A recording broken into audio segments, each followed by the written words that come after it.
Dipole in uniform electric field के अंदर torque से बाकी है।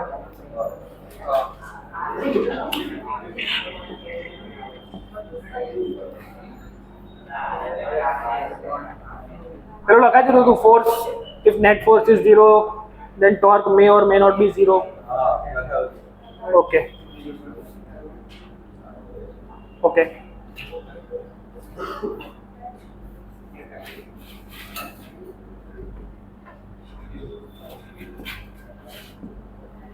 इस तरफ प्लस क्यूई फोर्स लगेगा, इस तरफ माइनस क्यूई फोर्स लगेगा। Torque on dipole in uniform electric field, uniform electric field में डाइपोल को रखेंगे तो उसके ऊपर कुछ टॉर्क लगेगा। वो टॉर्क कितना होगा उसका कुछ फॉर्मूला कराया था। टॉर्क का डायरेक्शन क्या होता है वो भी सिखाया था। क्या होता है, if some particle is applied by couple force F इधर और एफ इधर, इसका मतलब टॉर्क किस तरफ है, इनसाइड द प्लेन। समझ में आ रहा है, मतलब ऐसे टॉर्क अंदर जा रहा है, सिंपल। तो यहाँ तक हमने कल किया हुआ था, टॉर्क की डायरेक्शन क्या होगी वो सब हमने सीख लिया था। अब टॉर्क का वैल्यू क्या होगा, let's say this is separated by 2l distance. तो यहाँ पे अगर ओरिजिन मान लो सेंटर पे, तो टॉर्क 1 की वैल्यू क्या आएगी, force into displacement. Here force is given by QE into L। दूसरा टॉर्क इस तरफ होगा, दोनों को ऐड करेंगे तो क्या आएगा, 2QE इनटू L। ये समझ में आ रहा है क्या कर रहा हूँ। तो 2Q और L को तो हमने कहीं पे लिखा हुआ है, कौन है, P vector into E vector. अब इधर क्रॉस प्रोडक्ट आएगा कि डॉट प्रोडक्ट आएगा, because torque is a vector quantity. अब इधर ध्यान से समझो, डाइपोल की डायरेक्शन ऐसी होती है। क्रॉस प्रोडक्ट में मायने करता है कि इलेक्ट्रिक फील्ड आगे रखोगे कि P पीछे रखोगे तो सब चेंज हो जाएगा, डायरेक्शन चेंज हो जाएगी। समझ में आ रहा है कैसे, P क्रॉस E करूंगा उसका मतलब क्या हुआ, P वेक्टर इधर है, इलेक्ट्रिक फील्ड इधर है, तो you are doing like this. और टॉर्क का डायरेक्शन क्या हुआ, इनसाइड द प्लेन। समझ में आ रहा है क्या कर रहा हूँ। तो टॉर्क का फॉर्मूला आया P cross E, cross product हटेगा तो क्या आएगा, P साइन थीटा। यहाँ तक सब क्लियर है। उधर इन दोनों का जो प्लेन है उसके परपेंडिकुलर इसका डायरेक्शन होना चाहिए। P क्रॉस E, तो उसका डायरेक्शन इधर, P इधर है, E इधर है, तो वो अंदर होगा। मतलब P અહીંયા છે, E અહીંયા છે, આમ થાય, P થી E આવો। તો હવારે છે ને લીંબુ લીંબુ પી લેવાનું, ડાયરેક્ટ ક્લાસમાં નહીં આવી જવાનું।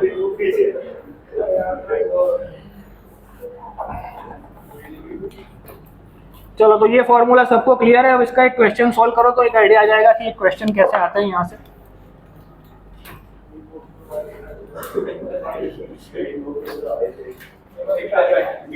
नहीं पाछળ भेजा नहीं यार, से कहीं उधी चालीने આવવું પડે મારે સવાલ જોવા માટે।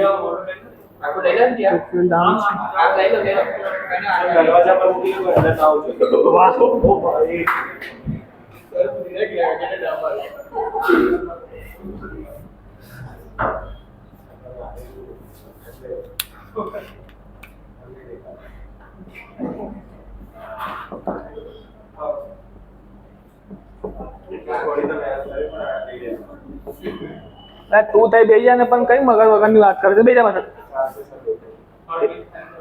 ખુરશી પર લઈ લો તમે, શાંતિ। ખુરશી પર લઈ લો। If the system is released, then find the acceleration alpha at this instance। सबसे पहले डाइपोल को किसी इलेक्ट्रिक फील्ड में रखेंगे तो उसके ऊपर क्या होगा, टॉर्क लगेगा। टॉर्क लगेगा तो वो मोशन में आएगा, मोशन में आएगा पर उसके पास कौन सा एक्सेलरेशन आएगा, एंगुलर एक्सेलरेशन। तो we have to find the angular acceleration. Dipole के यहाँ पे negative charge m mass, positive charge m mass. 37 degree के एंगल पे डाइपोल को रखा है यूनिफॉर्म इलेक्ट्रिक फील्ड में। अब सिस्टम को रिलीज कर दिया जाए, then find alpha, angular acceleration.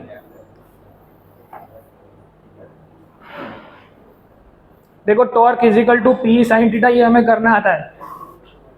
ई का वैल्यू दिया हो, इलेक्ट्रिक फील्ड का वैल्यू दिया हो, तो आप पी साइन थीटा करके टॉर्क निकाल लोगे।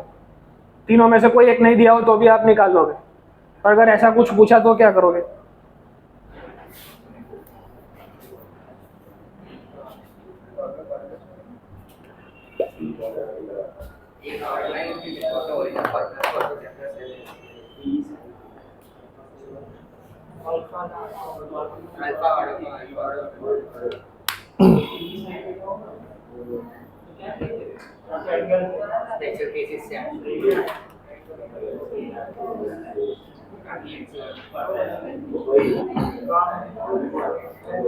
એનો જ છે HC વર્માનો જ સવાલ છે.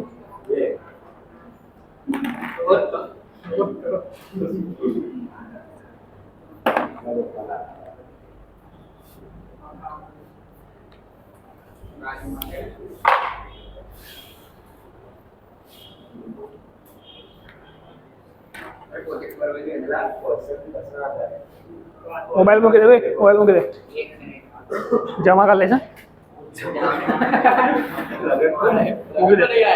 મૂકી દે, એટલે મૂકી દેલા ફોન ખોટા તૂટી જશે. ના જોવાય ને રીતે.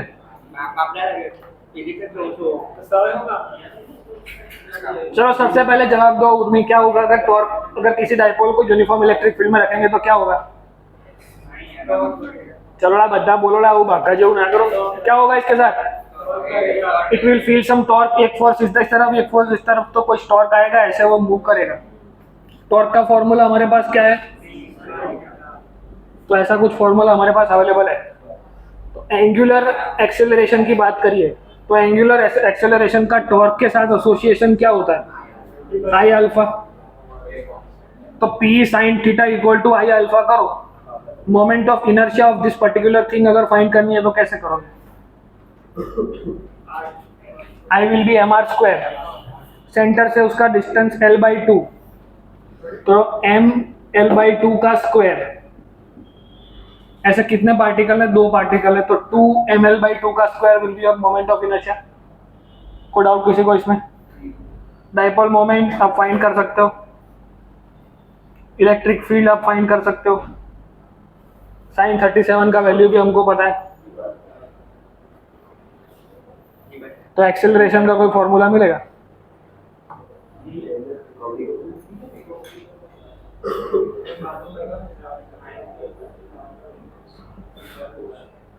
साइन 37 का वैल्यू क्या होता है? This will be equal to 2ml/2 का स्क्वायर इंटू अल्फा. यहाँ से अल्फा का फॉर्मूला बन जाएगा.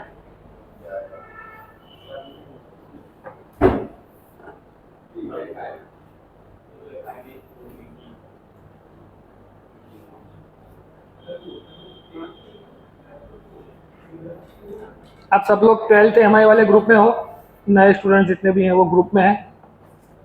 ठीक है, टोटल 90 पेजेस का ये टोटल मटेरियल है, हैंड रिटन मटेरियल, जो भी मैंने यहाँ पे बोर्ड पे कराया है वो पूरा, तो आज फिर से मैं सेंड कर दूंगा. टोटल 85 क्वेश्चंस हमने सॉल्व किए हैं. उसके ऊपर से जो मॉड्यूल आपके पास होगा फिजिक्स का, ये इसमें 80 क्वेश्चंस आप सॉल्व कर पाओगे. मोस्टली इलेक्ट्रोस्टैटिक्स 1 ऐसा है जो 11th के साथ एसोसिएटेड था पूरा. इसके चक्कर में SHM रिवाइज हो गया, Newton's law of motion revise हो गया, इसलिए इतना टाइम लगा. नेक्स्ट क्लास से हमारे पास जो बाकी इलेक्ट्रोस्टैटिक्स 2, उसमें फ्लक्स बाकी, गॉस लॉ बाकी, तो उसमें इतना टाइम नहीं जाएगा. कैपेसिटेंस को और अलग से देखना पड़ेगा, उसके लिए और टाइम चाहिए होगा. तो आज के लेक्चर में डाइपोल का सारा सब कुछ खत्म हो जाएगा. मतलब इलेक्ट्रोस्टैटिक्स 1 जो भी था, field, force, potential energy, potential and dipole, समझ में आ रहा है? तो इस पैटर्न में पूरी नोट्स जो लिखी हुई है डेरिवेशन के साथ, वो आप सबको लिख के समझ के रेडी करना है. जो नहीं आता है वो पूछ लेना है. 1 वीक का टाइम होगा आपके पास. 1 वीक में पूरी नई बुक बना के सब लिख लेना है, बिकॉज उसमें 11th का रिवीजन है. इसलिए जो भी लेक्चर्स होंगे वो पीछे कनेक्टेड होंगे, तो एक भी लेक्चर बीच में छूटेगा तो कुछ समझ में नहीं आएगा. सिंपल है. इसमें बोर्ड्स का भी हमारा सब कुछ रिवाइज हो जाएगा. ये चैप्टर 1 पूरा ऑलमोस्ट सब कुछ हमने कवर कर लिया. सो है भैया अल्फा.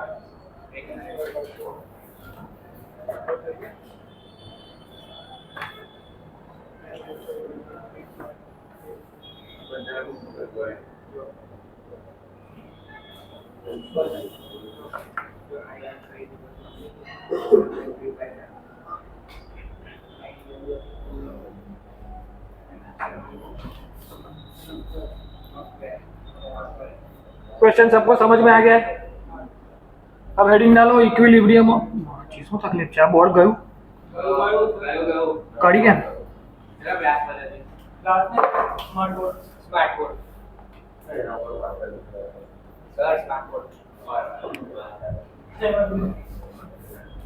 गयो 100% काढ़ी गया कदा मार कर परमानेंट चलावे कौन है तू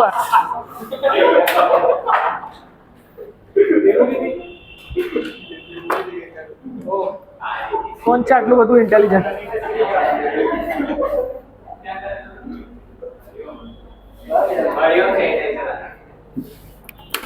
લાવલા જલ્દી રહે તો ઉકળ से नहीं कोई दिवस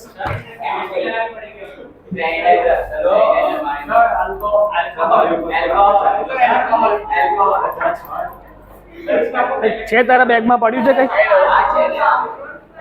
શું જોઈએ છે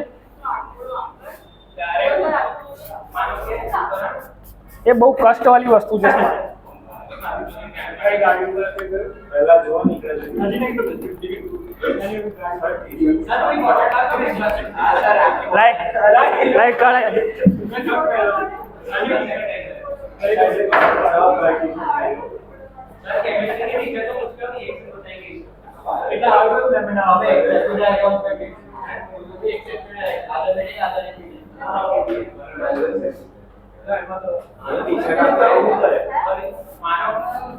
તદ્દન ટાઈમ બગાડ્યો ના લોકો એક કામ કર બીજી માર્કર લેતો હોય ત્યાં સુધી હું સાફ સફાઈની વ્યવસ્થા કરું હશે કંઈક તો હશે જ લે ગઈ ફેંકી દે તમે જાઓ ને સ્ટીકર ઉખાડીને ફરી તમને આપીશ અહીંયા ઉગતા જ રહેશે હા ઉગતા જ રહેજો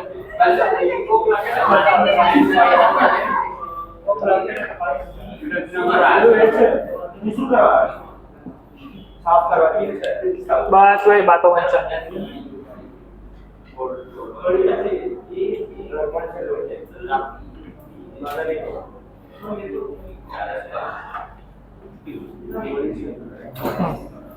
चलो ये दोनों डाइपोल में से कौन सी इक्विलिब्रियम में है कौन सी नहीं है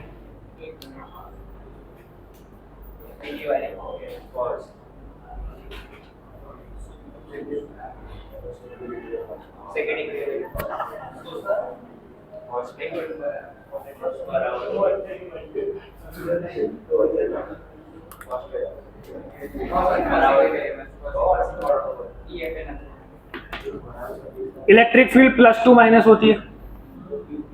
अब देखो इसको स्लाइटली डिस्प्लेस कराएंगे तो उसका कोई सिग्निफिकेंस बन रहा है। If we slightly displace the dipole like this या फिर लाइक दिस तो उसका कोई भी सिग्निफिकेंस है, मतलब वो इक्विलिब्रियम में रहेगा, but there is no significance of calling it stable और अनस्टेबल। SHM कब होता है? When there is a stable equilibrium. Stable equilibrium का मतलब क्या होता है? ऐसा कुछ कराया था, यहाँ पे अगर पार्टिकल है अनस्टेबल, यहाँ पे स्टेबल, यहाँ पे न्यूट्रल, मतलब इसको थोड़ा सा डिस्प्लेसमेंट देकर छोड़ दिया जाए तो वो क्या करेगा? स्टेबल की तरफ भागेगा। इसको थोड़ा सा डिस्प्लेसमेंट देकर छोड़ दिया जाए तो इट विल ऑसिलेट, फिर वापस अपनी मीन पोजीशन पे आ जाएगा। इसको थोड़ा सा डिस्प्लेस किया जाए तो वो कांस्टेंट वेलोसिटी से चलता रहेगा। तो सिमिलरली इधर इन दोनों में से किसी को भी स्लाइटली डिस्प्लेस कराया जाए इन द वाई एक्सिस और एक्स एक्सिस तो कुछ फर्क पड़ेगा? कुछ फर्क नहीं पड़ेगा। वो अभी भी इक्विलिब्रियम में, वो पहले भी इक्विलिब्रियम में था, बाद में भी इक्विलिब्रियम में रहेगा।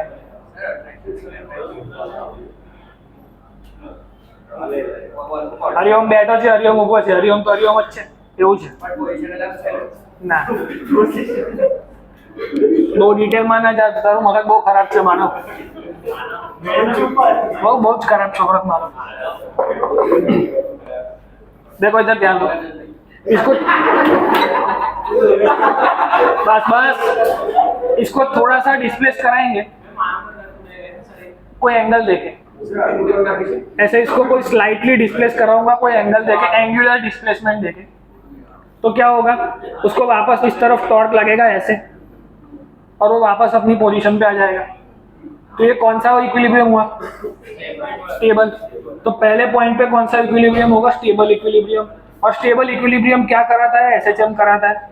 तो वापस से टाइम पीरियड की बातें इधर कर सकते हैं। सिमिलरली इसके लिए अगर इसको डिस्प्लेस कराऊंगा तो क्या होगा, माइनस इधर अट्रैक्ट होगा, प्लस इधर अट्रैक्ट होगा, तो ये पूरा चला ही जाएगा।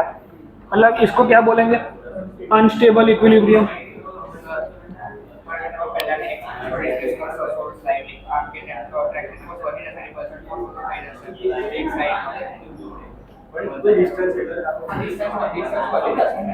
स्लाइटली डिस्प्लेस कराने से कुछ फर्क नहीं पड़ेगा बिकॉज ये constant electric field,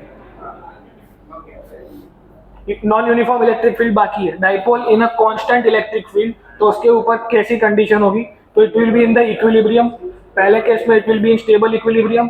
stable equilibrium में कोई भी चीज एसएचएम करके दिखाती है, अनस्टेबल में नहीं करके दिखाती है। तो फटाफट ड्रॉ करो और बेस सेंटेंस लगो कि when the angle between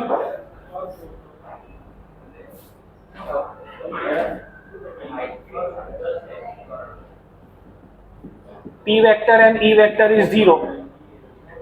In that case, equilibrium will be stable equilibrium. और जब उन दोनों में एंगल 180 डिग्री हो जाएगा तो equilibrium will be called unstable equilibrium.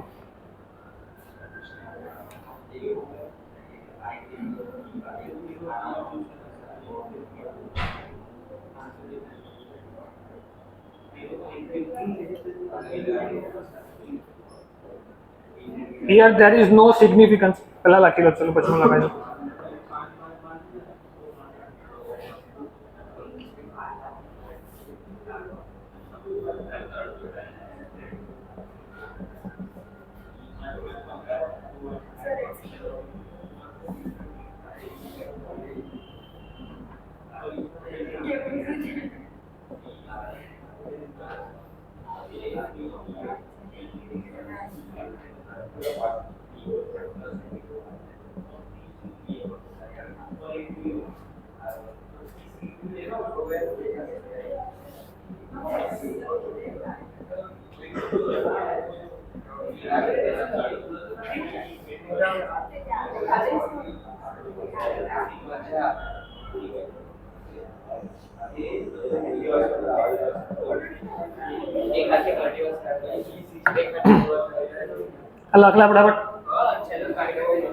Here there is no significance in slightly displacing the dipole, so we will slightly rotate it and उसको rotate करने के बाद वो एंगुलर एसएचएम बताएगा।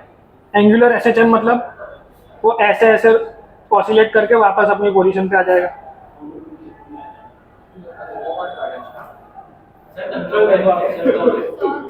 जरूर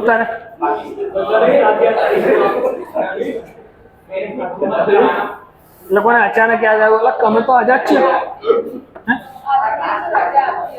आजे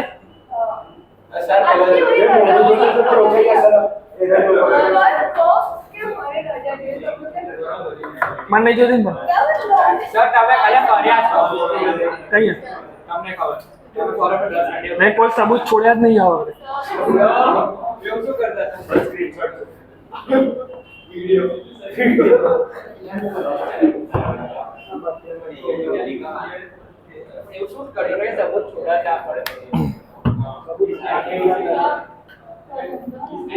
Once more.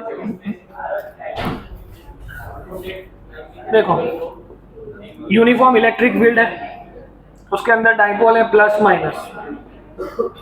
अब इसको ऊपर ले गए तो भी इक्विलिब्रियम में, दोनों फोर्स प्लस पे इस तरफ माइनस पे इस तरफ, तो नेट फोर्स विल बी 0। थोड़ा राइट हैंड साइड ले जाऊं तो भी net force 0, left hand side ले जाऊं तो भी नेट फोर्स 0। तो ये कैसा इक्विलिब्रियम हुआ, नॉर्मल इक्विलिब्रियम। अब इसको थोड़ा सा टॉर्क करा के, मतलब थोड़ा एंगुलर डिस्प्लेसमेंट दिया ऐसे, तो क्या हुआ, प्लस चार्ज पे माइनस की तरफ फोर्स, माइनस की तरफ प्लस की तरफ फोर्स, तो वो ऐसे रोटेट कर जाएगा तो वापस अपनी जगह पे आ जाएगा। तो ये कौन सा इक्विलिब्रियम हुआ, stable equilibrium. When giving slight displacement, अगर वो वापस अपनी जगह पे आ जाता है, it is called stable equilibrium.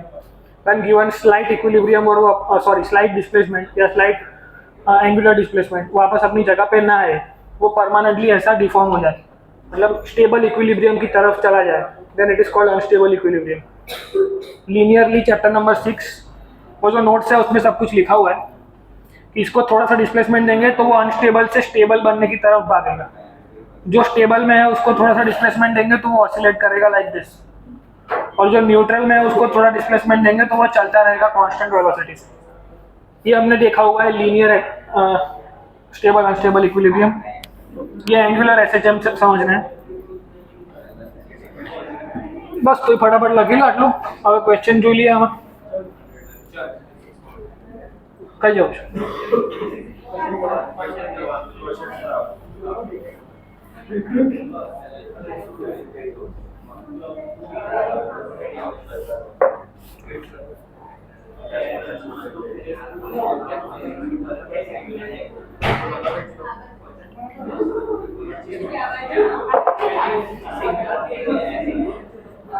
देखो फोर्स इज माइनस के एक्स, तो टाइम पीरियड का फॉर्मूला क्या होता है?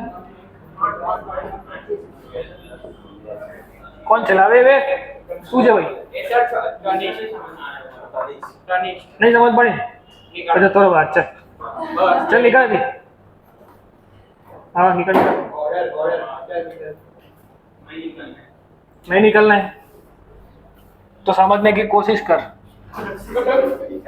देखो अगर ऐसा फोर्स होता है फिजिकल टू माइनस के एक्स हुक्स लॉ, तो अगर ऐसे अगर किसी चीज को डिस्प्लेस करा है तो उसके ऊपर रिस्टोरिंग फोर्स ऐसा लगता है, और रिस्टोरिंग फोर्स लगने से टाइम पीरियड ऐसा हम फाइंड करते हैं t equal to 2 pi under root m by k. अब क्वेश्चन हमारे पास ऐसा है, we have a uniform electric field. Uniform electric field के अंदर एक डाइपोल रखी थीटा एंगल पे,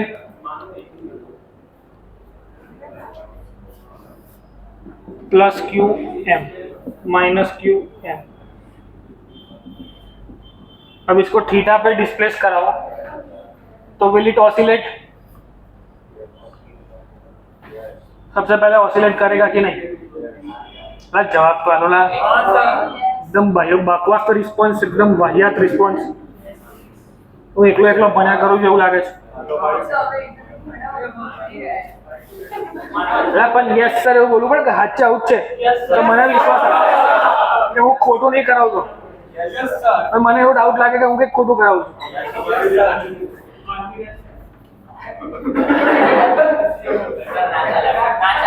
આ એક બીમારી છે ખબર છે, આપણે કશું બોલે આપણને ખબર જ ના પડે કે આપણે બોલ્યા, અને આપણે આવું કહીએ આ બોલે આ બોલે।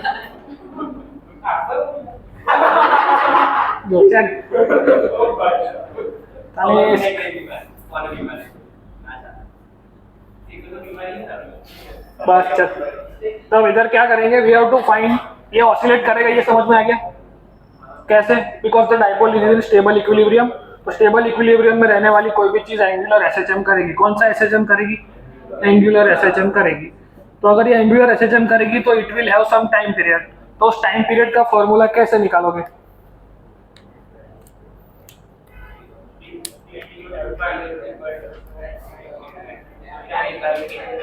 देखो जो काम लीनियर मोशन में फोर्स करता है वही काम में रोटेशनल मोशन में टॉर्क करता है। तो टॉर्क का कुछ फॉर्मूला ऐसा है इसके सिमिलर, माइनस के थीटा। पक्कू विश्वास से? ओके शानदार जबरदस्त। आओ जाओ हाँ टेम्परेरी। तो इसका फॉर्मूला क्या बनेगा? 2 pi under root I by K. Simple. Now you have to find moment of inertia of the system and K of the system. K लाना पड़ेगा, के क्या है? सिमिलरली इसके पहले जो क्वेश्चन कराया था पी साइन थीटा के साथ वी विल इक्वेट दिस।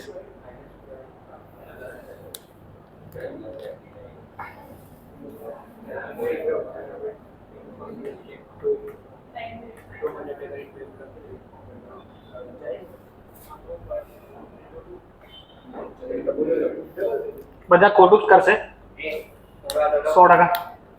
એવું हाँ સાચું પડ્યો તો देखो इसमें सोचना क्या था, सबसे पहले टॉर्क का फॉर्मूला क्या होता है?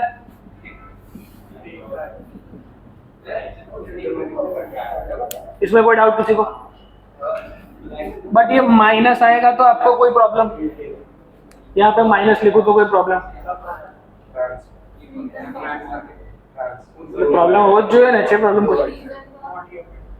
देखो हमने डिस्प्लेसमेंट कराया ऐसे इस डायरेक्शन में, तो डिस्प्लेसमेंट का डायरेक्शन क्या हुआ? Coming outward the plane. और टॉर्क का डायरेक्शन क्या हुआ, इनसाइड द प्लेन। तो what is the angle between torque and displacement, 180 degree, तो माइनस आएगा। मतलब डिस्प्लेसमेंट से टॉर्क उल्टी डायरेक्शन में है तो माइनस आएगा, अगर टॉर्क का डायरेक्शन प्लस है तो डिस्प्लेसमेंट का डायरेक्शन माइनस होना चाहिए, सिंपल। और हम यूज करते हैं वर्ड स्लाइटली डिस्प्लेस्ड, उसका मतलब क्या हुआ, sine theta will be equal to theta, nearly equal to theta. ये भी 500 बार कराया, एक बार समझ लो इसको। If I am saying sine pi by 6, उसका वैल्यू क्या होता है, साइन 30 ला 1/2। अब ओनली पाई बाय 6 का वैल्यू क्या होता होगा, 3.14 डिवाइड बाई 6, तो नियरली 1/2 ही आ रहा है। मतलब for very small angles sine theta can be return as theta, तो माइनस पी ई थीटा। तो इसको अगर कंपेयर करो माइनस के थीटा के साथ, दिस इज योर के, पी माइनस बाहर वैसे। अब टाइम पीरियड का जो फॉर्मूला है 2π√I/k। मोमेंट ऑफ इनर्शिया क्या होगा इस सिस्टम का, अभी अभी हमने फाइंड किया था, m L/2 का square into 2 divide by k will be your PE. P का फॉर्मूला लिखो और आंसर लाओ। समझ में आया क्या किया?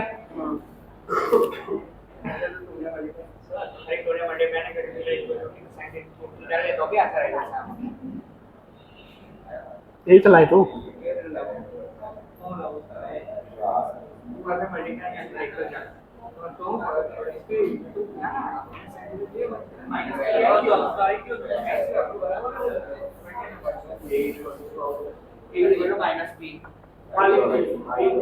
खाली एक જ વસ્તુ તમને ના ખબર હોત કે અહીંયા માઇનસ લેવાનું છે, બસ બાકી બધું આન્સર આવી જવું જોઈએ.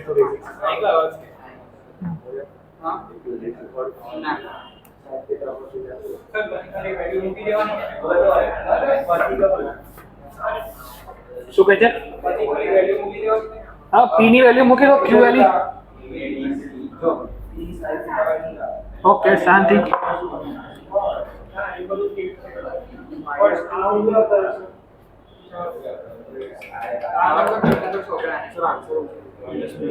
આન્સર છે मतलब પી ની જગ્યાએ મૂકી દે ક્યુ વેલ્યુ, પછી સિમ્પ્લિફાઈ કરી દે. કરું હજુ રમવું આગળ?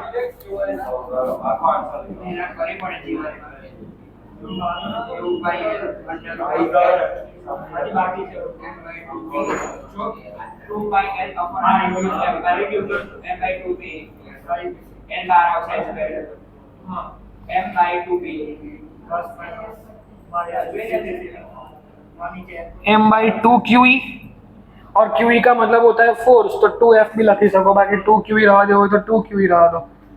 आओ आंसर आवशे. इच्छा हो तो √2 ने बाहर काढ लो तो √2 पाई થઈ જશે. જેવી જેની શ્રદ્ધા.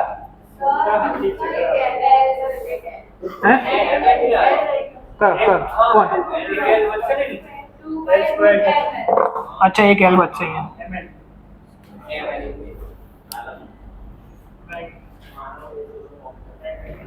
चलो, थैंक यू. मस्त सरस. અહીંયા લખી દો.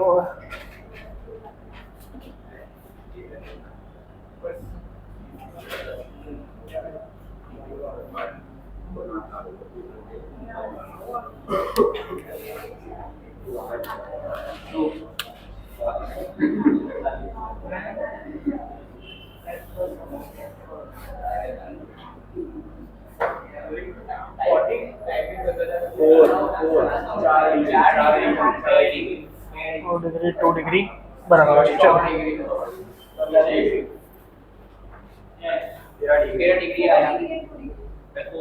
શાંતિ રાખો. જોઈએ ઉભારો બસ. જો સટ્ટો લગાવે છે શું છે સાચું પડશે તો મળશે. જો इधर ध्यान दो. One dipole is slightly displace at 4 degree, फिर 4 डिग्री से उसको छोड़ दिया गया तो ऑसिलेशन करेगा. तो 4 डिग्री से 2 डिग्री तक पहुंचेगा, वहां तक का टाइम बताओ.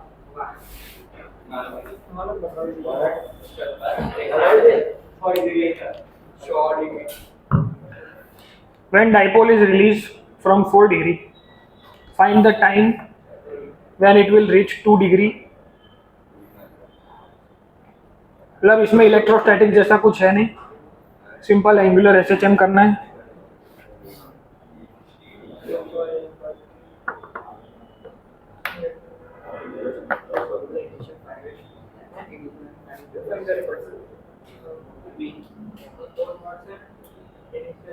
एक हिंट आपको खाली,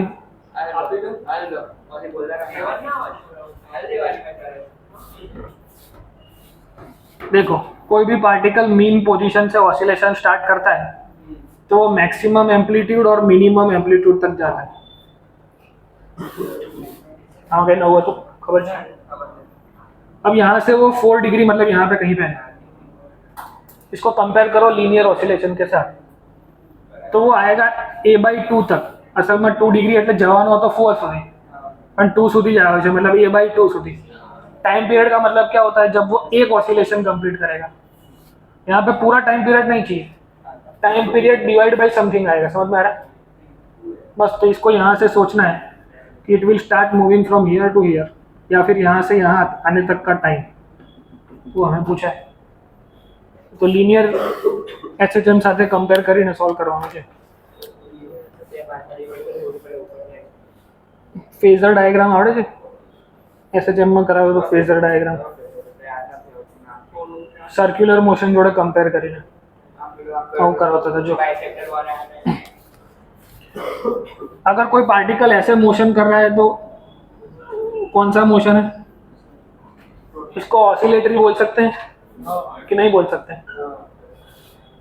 कोई पार्टिकल सर्कल पे ऐसे मोशन कर रहा है तो इसको ऑसिलेटरी मोशन बोल सकते हैं कि नहीं? नहीं बोल सकते, पीरियोडिक मोशन है। मतलब एक सर्टेन पीरियड ऑफ टाइम पे वो अपनी पोजीशन रिपीट कर रहा है तो ये पीरियोडिक मोशन हुआ। पर इसको ऑसिलेशन के फॉर्म में अगर दिखाना है तो कैसे दिखाएंगे?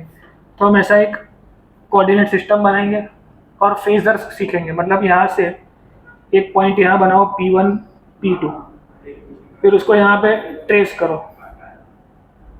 तो यहाँ से यहाँ जाते वक्त पार्टिकल यहाँ जा रहा है ऐसा समझो, और यहाँ से यहाँ आते वक्त वापस आ रहा है वो, तो ये P3 और ये P4। मतलब आने आ लाइन पर जो तो लीनियर ऑसिलेशन रहेगा, ये P1 P2 इधर जा रहा है, P3 P4 वापस आ रहा है। मतलब किसी भी पीरियोडिक मोशन को ऑसिलेटरी मोशन में बताने के लिए फेजर डायग्राम होता है जिसको अच्छा हम यूज करते हैं। वो क्लिक करियो तो जियो में एसएचएम याद हो तो ट्राई करो, नहीं तो हमें समझ पड़ी है समझाइए।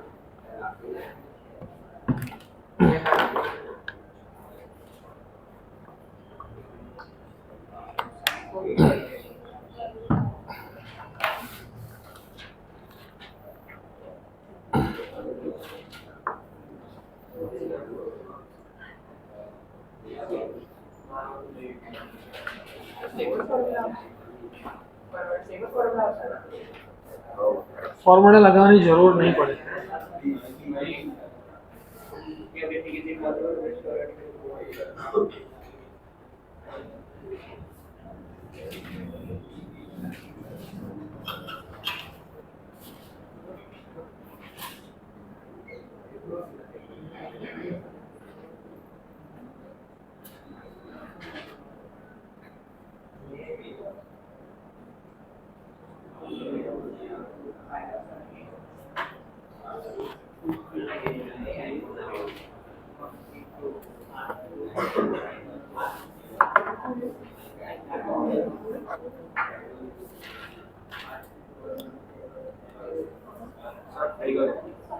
શું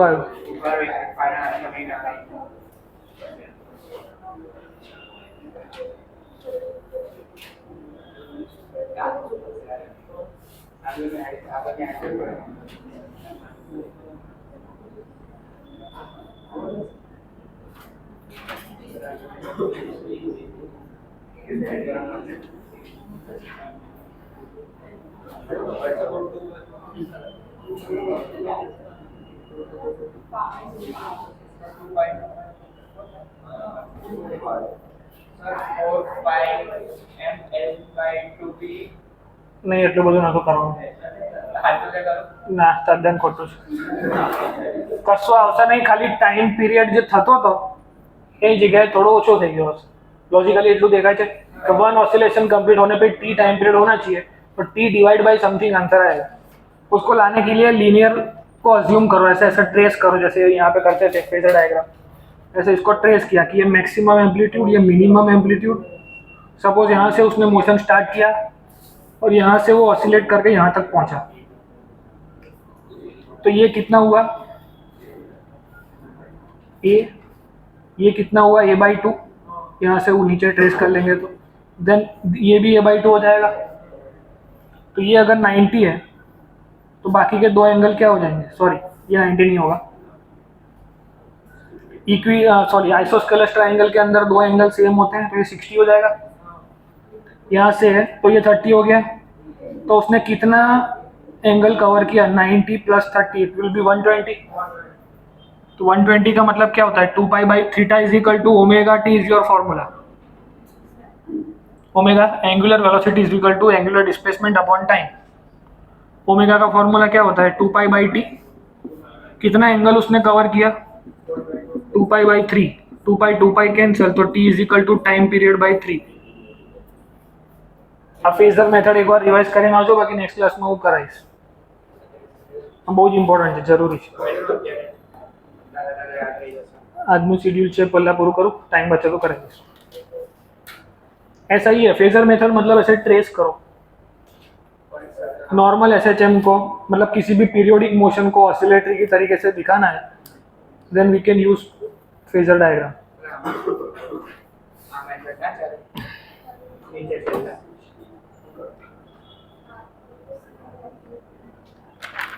टाइम पीरियड અને टाइम બંને અલગ વસ્તુ છે।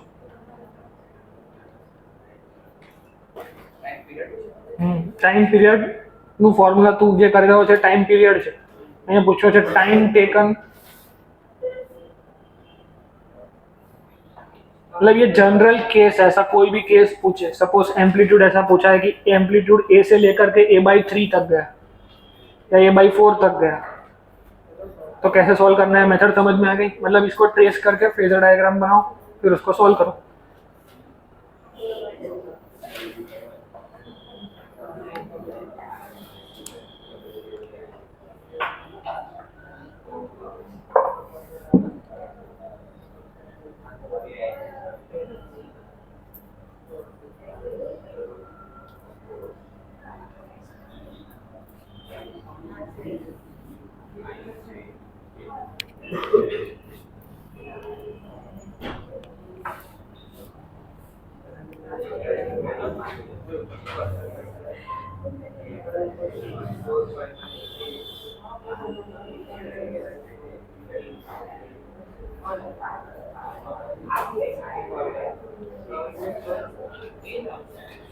हेडिंग लगाओ potential energy of a dipole in uniform electric field.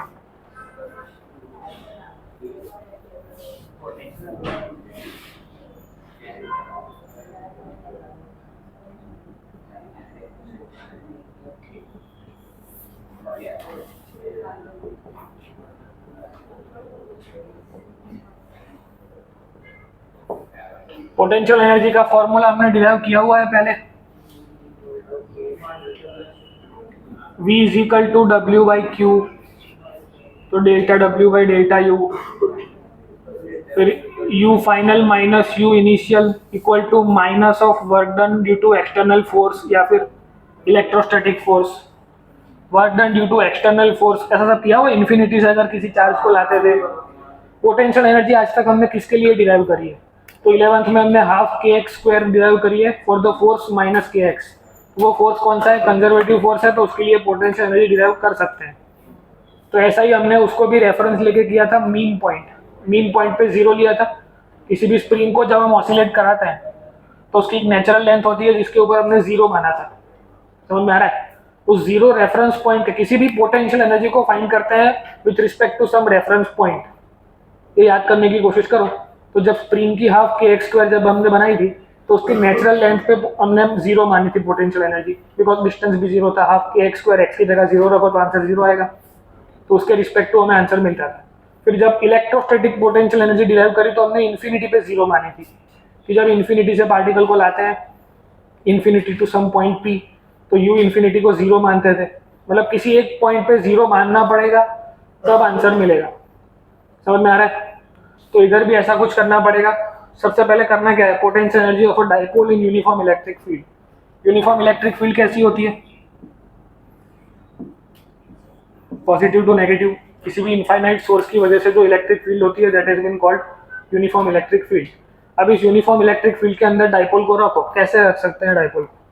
There are 3 possibilities, एक स्टेबल इक्विलिब्रियम वाली कंडीशन, एक अनस्टेबल इक्विलिब्रियम वाली कंडीशन और एक क्रॉस किसी एंगल पे रखी हुई डाइपोल की एक कंडीशन। तो हमारे पास 3 ऑप्शन है। इसके लिए फॉर्मूला क्या हो सकता है, UF minus U I equal to minus work done due to external force, sorry electrostatic force.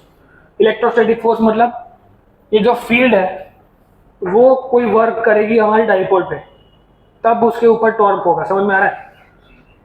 अब याद करो, तो टॉर्क का फॉर्मूला ट्रांसलेशनल मोशन के लिए क्या होता था, फोर्स इनटू ना R cross F, sorry R cross F.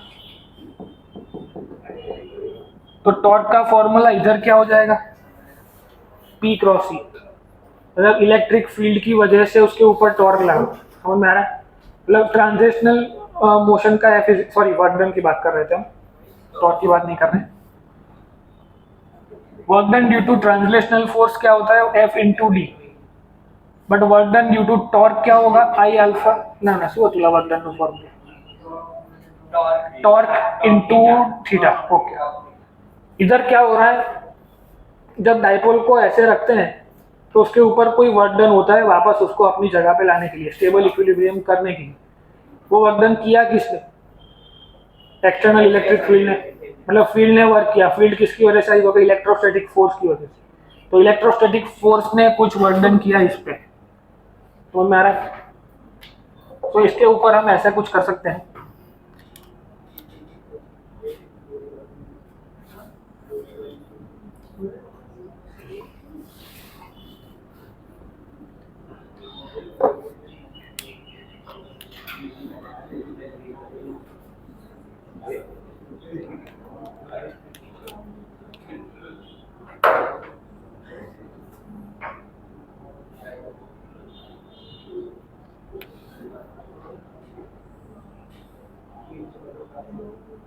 Theta 1 पे आपकी डाइपोल है, उसको ले जाना है ऐसे थीटा 2 पे, तो कुछ वर्क डन करना पड़ेगा। समझ में आ रहा है? पर अगर वर्क डन करेंगे तो यहाँ पे टॉर्क भी एंगल पे डिपेंड करता है। सपोज ये जो टॉर्क लगेगा, हमने डिस्प्लेसमेंट कराया ऐसे और टॉर्क लगा ऐसे, समझ में आ रहा है? तो both the torques will be different because दोनों के एंगल अलग अलग है। डाइपोल कितनी चाहिए, एक ही डाइपोल है, वो क्या कर रही है, थीटा 1 से थीटा 2 जा रही है।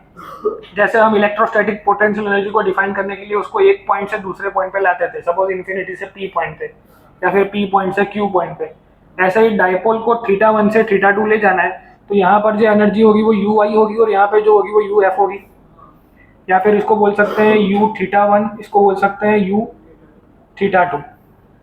तो इसके लिए फॉर्मूला क्या बनेगा, you I minus U F that should be equal to work done by electrostatic force। Simple, F को पीछे I को आगे लिख के तो माइनस चला जाएगा। अब UI का फॉर्मूला क्या होगा, UF का फॉर्मूला क्या होगा,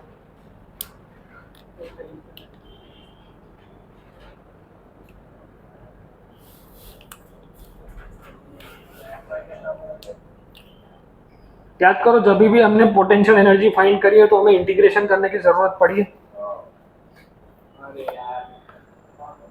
याद करो हमने ऐसा देखा था कि जब भी किसी चार्ज को लाते हैं तो उस चार्ज को इतना धीरे धीरे लाते हैं, सपोज ऑलमोस्ट 0 एंगुलर एक्सेलरेशन ऐसा कुछ बोलते हैं, मतलब इतना स्लाइटली उसको मूव करना है कि उसको भी पता ना चले कि उसको लेके आए।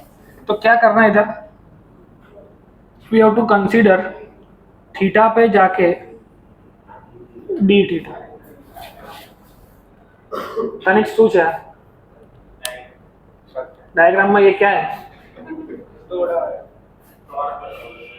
टॉर्क लगा हुआ है, यहाँ पे कितने डाइपोल है?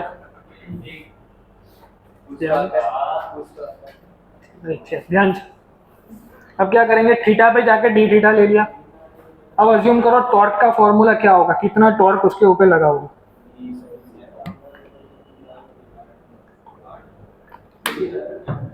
जो when we are moving the dipole from theta 1 to theta 2, torque at theta 1 will be different and torque at theta 2 will be different because the formula is Pe sin theta. तो दोनों angle अलग अलग हो गए तो torque variable हो गए, तो there is no such method to find the work done without knowing the torque, because work done का फॉर्मूला क्या है, टॉर्क इनटू थीटा। और टॉर्क यहाँ पे भी अलग, यहाँ पे भी अलग। तो सबसे पहले टॉर्क को अच्छे से डिफाइन करना पड़ेगा, तो उसके लिए हमने इंटीग्रेशन कर रहे हैं। समझ में आ रहा है? तो ये ऐसे में इंटीग्रेशन करने के मेथड क्या है, तो कभी थीटा पे जाके डी थीटा जितना उसको डिस्प्लेस कराओ, मतलब डी थीटा के सेगमेंट से वो धीरे धीरे धीरे धीरे यहाँ तक पहुँच रहा है, ऐसा अज्यूम करो। तो what will be the formula of you I and U F? यहाँ पे वर्क डन का फॉर्मूला क्या बनेगा, टॉर्क इनटू थीटा। और टॉर्क को हमने क्या माना इधर, अकोला है ना, एक तो लखो, एक तो विचारो, पी साइन थीटा के डी थीटा।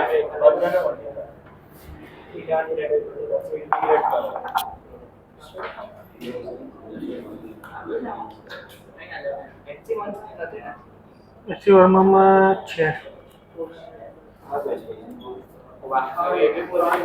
पेज कैसी आ गई है।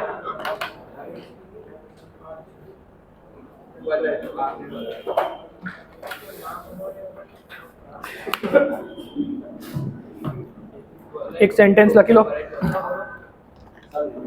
Potential energy depends on a reference point,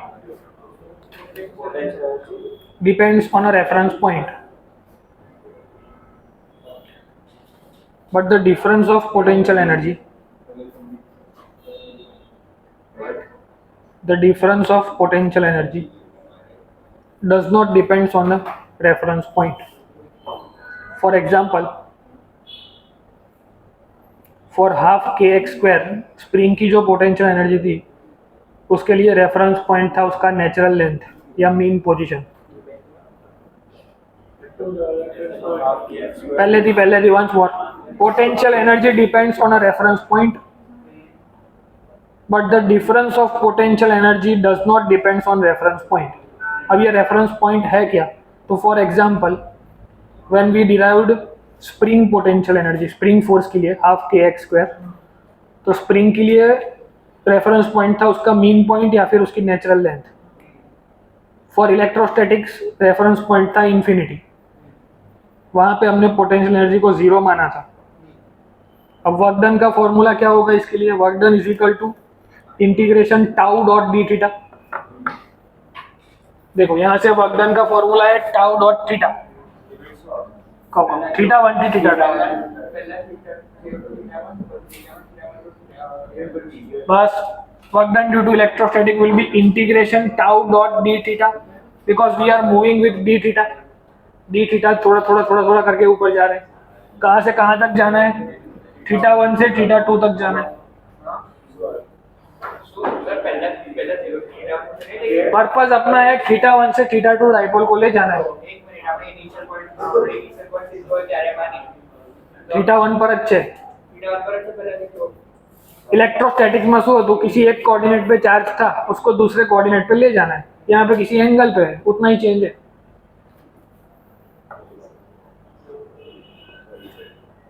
हाँ शू करशो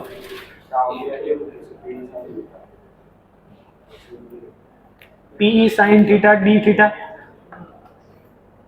फिर क्या करोगे,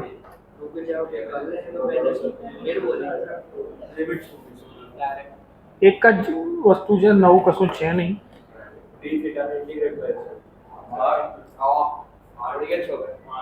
એક વસ્તુ ખાલી નવી છે થોડું આટલું જ।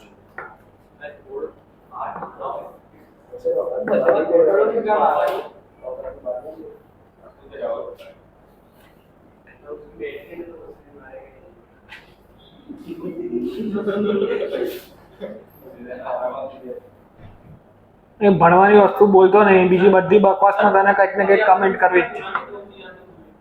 तो जितना तो नहीं बोलूंगा, नहीं आता तो बोल देता हूं नहीं आता। अब ये का चांस रहा ये इंटीग्रेशन में को बिल्कुल पता ही नहीं चलता, अब इस मैथ पढ़ाएंगे तो फिर मैं आपको बता मतलब आप मतलब उसका कंपेयर हो सकता है इतनी आने देगा डिफरेंशिएशन की बात है।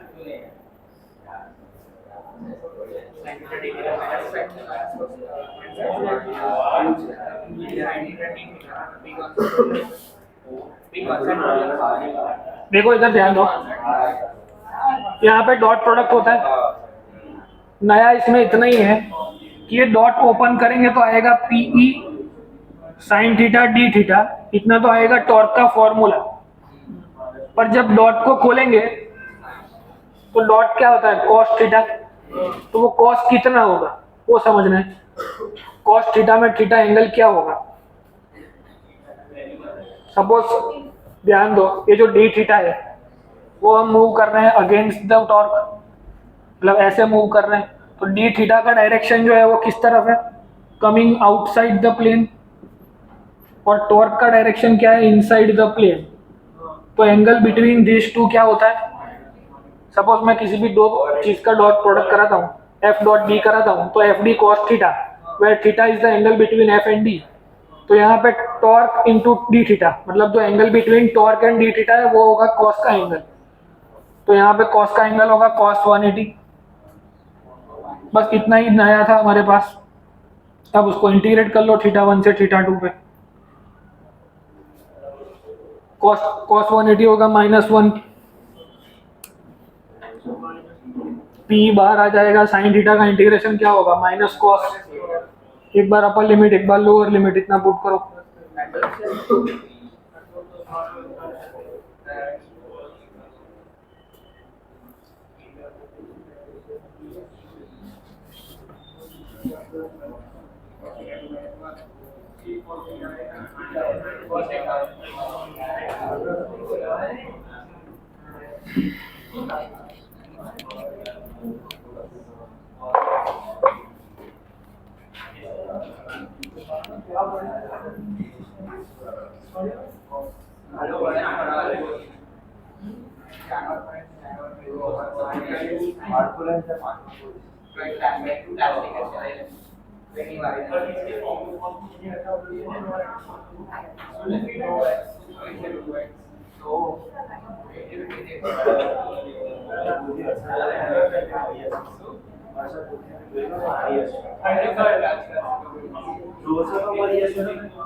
जब ऐसा आएगा P cos theta 2 minus cos theta 1,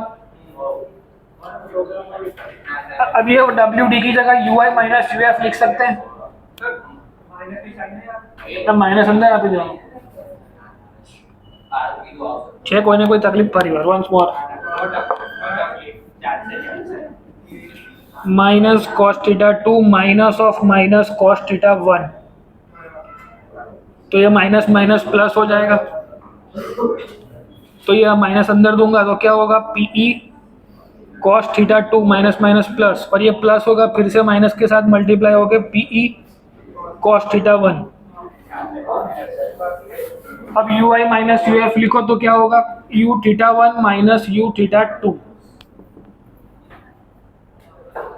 अब फिर से जो मैंने सेंटेंस लिखा है कि we need a reference point to define potential energy, तो यहाँ पे इसको डिफाइन करने के लिए किसी एक एंगल को ऐसा बनाना पड़ेगा ताकि हम उसको जीरो कर पाए, किसी एक पॉइंट पे जीरो करना पड़ेगा तभी उसका जो आंसर है वो प्रॉपर आ पाएगा। तो डाइपोल को अगर ऐसी रख दी जाए, थीटा 2 को 90 ले लो, कैसे, अगर थीटा 2 को 90 ले लिया तो पी कॉस थीटा कॉस 90 क्या हो जाएगा 0, तो reference point, as a reference point हमने क्या किया, थीटा 2 को कंसीडर किया 90 डिग्री, जैसे इलेक्ट्रोस्टैटिक्स के अंदर इंफिनिटी रेफरेंस पॉइंट था और हाफ के एक्स स्क्वायर में natural length of spring was the reference point. समझ में आ रहा है, कोई भी पोटेंशियल एनर्जी रेफरेंस पॉइंट के रिस्पेक्ट टू डिराइव करी जाती है। यहाँ पे हमने क्या किया, रेफरेंस पॉइंट बनाया, थीटा 2 को 90 डिग्री अंदर पुट करो तो क्या आंसर आएगा, ये यू थीटा 2 0 हो जाएगा, तो U theta 1 P cos theta 2 भी 0 हो जाएगा, क्या है answer minus PE cos theta 1। अब कॉस को डॉट में कन्वर्ट कर दो तो P dot E will be your answer. तो ये किसकी energy I, potential energy of a dipole minus P vector dot E vector.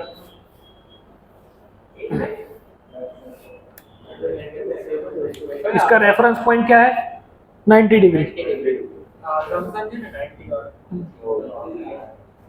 If we assume that theta is 90 degree, theta 2 is 90 degree as a reference point, એ લખવાનું પોતાની લેંગ્વેજમાં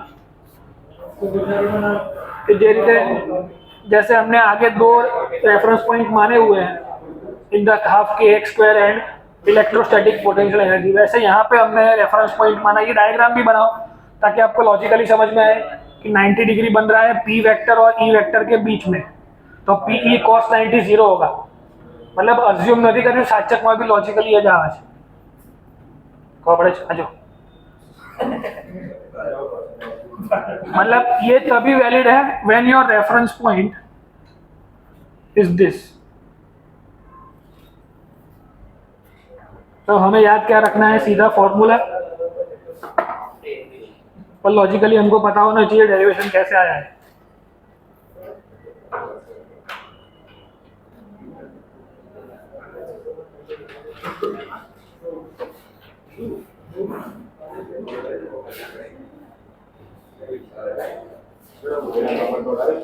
चलो thank you, लग ली तुम जा दिए।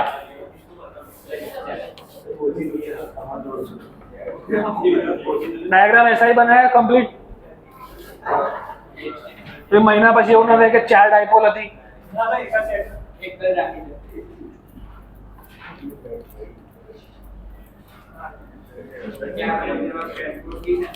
हैं 11 તો છે ને 11 આમાં અડધું ઉપર થઈ ગયું છે જીવનમાં, એનાથી વધારે શું જોઈએ તને? કયા બે કયા જોઈએ તને? બધું આવ્યું આમાં।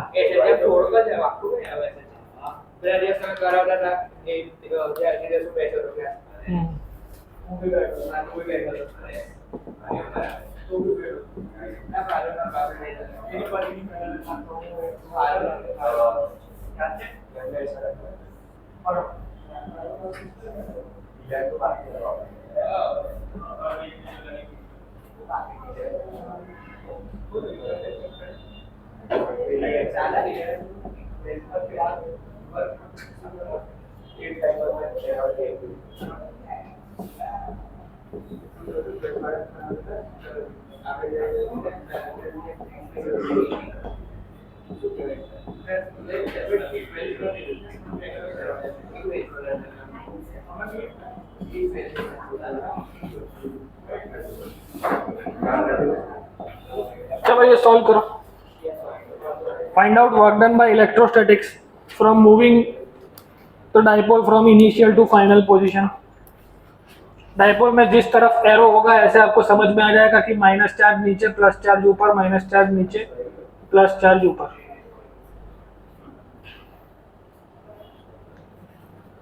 फॉर्मूला हमारे पास है work done by electrostatics equal to UI minus UF.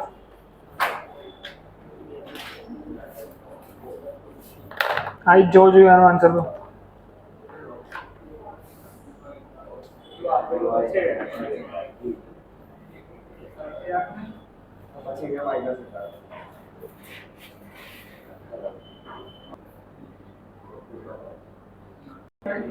और जीवन सफल થઈ ગયું હવે। ચલો ભાઈ ધ્યાન આપો।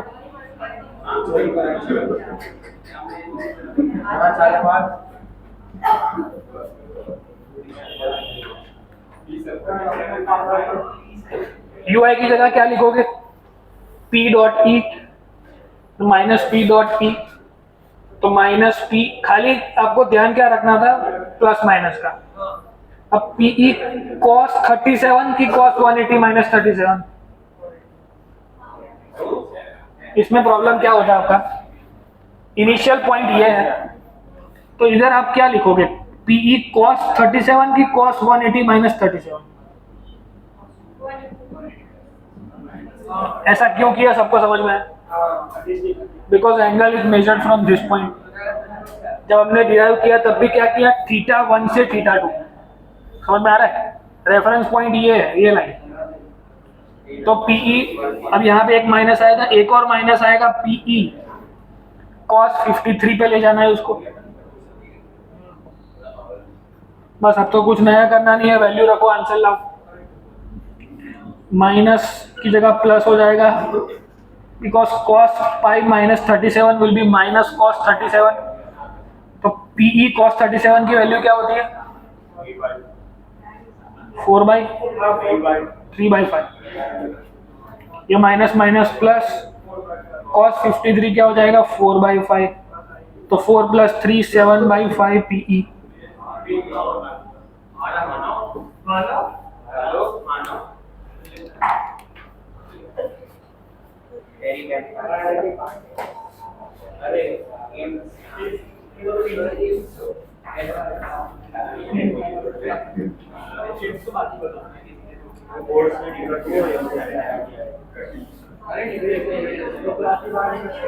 चलो जवाब दो आने।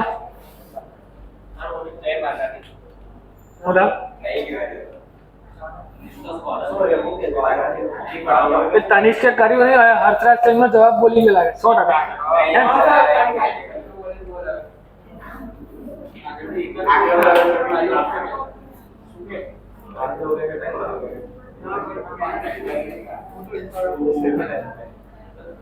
कोई भी डेरिवेशन यहाँ होता है तो ऐसी आदत डालो कि पहले पूरा समझ लो, फिर खुद से डिराइव करो। घर जंगल करवाना छोड़ो नहीं जीवन में।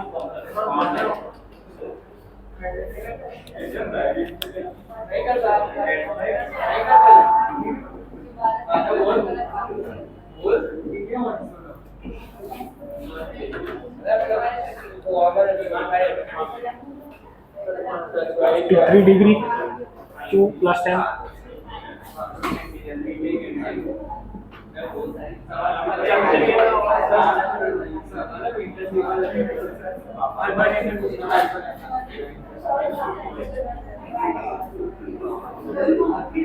કોની માટે વખત થમી ગયો છે? કોને ટાઈમ વધારે લાગે છે? કોને તકલીફ છે સમયની? ટાઈમ જતો નહીં કોઈ માટે?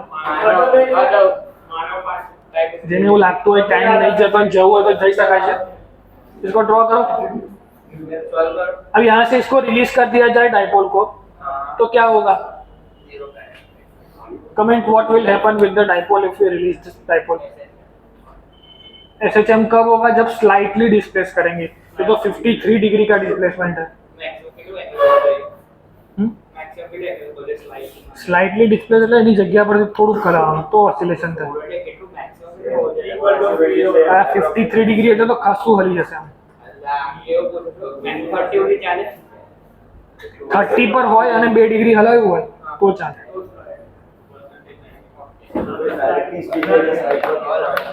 मतलब ये मोशन करेगी, डाइपोल मोशन करेगी, डाइपोल के ऊपर टॉर्क लगेगा और वो मूव करेगी ऐसे।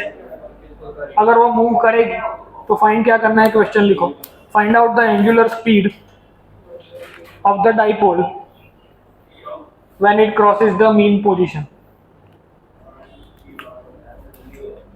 ये मीन पोजीशन जब वो पास करेगी तब उसकी एंगुलर स्पीड ओमेगा फाइंड करनी है। Very good question and very easy.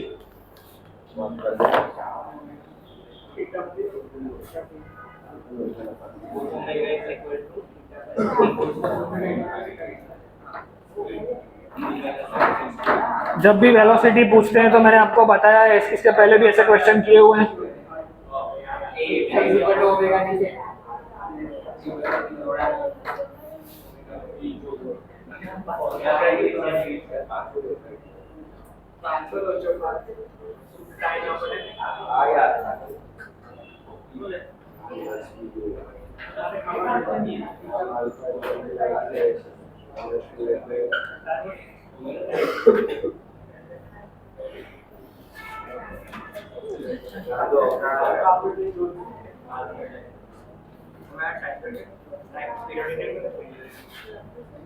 Periodic time के फाइंड करो, ओमेगा फाइंड करो।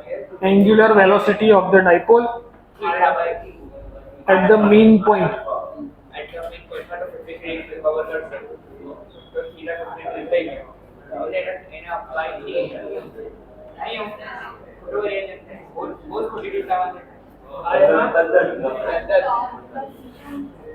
શું વિચાર્યું છે ઉર્મી?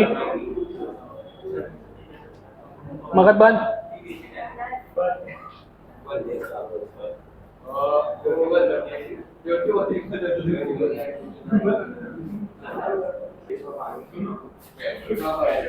चलो क्या करोगे, आपको समझ में आया क्या करना है?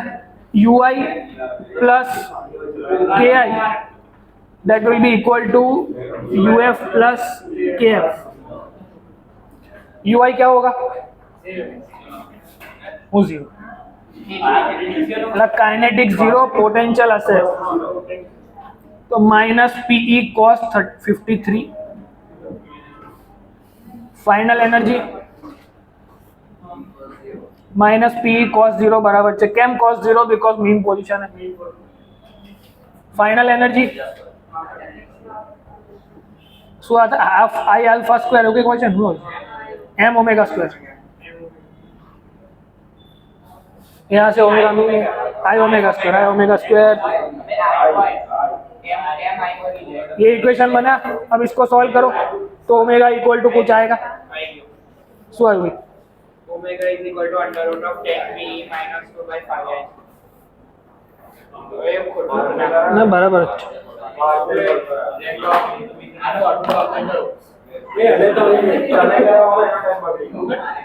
આપણે મસ્તી કરતા ટોપી ઉના બોલાવે.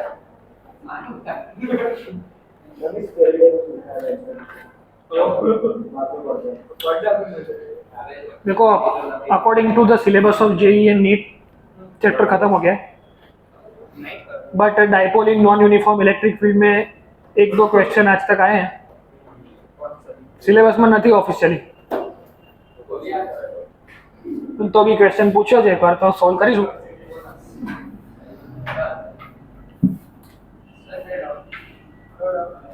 Dipole in non uniform electric field, अभी तक जो चल रहा था उसमें आपको 18 डालना था dipole in uniform electric field.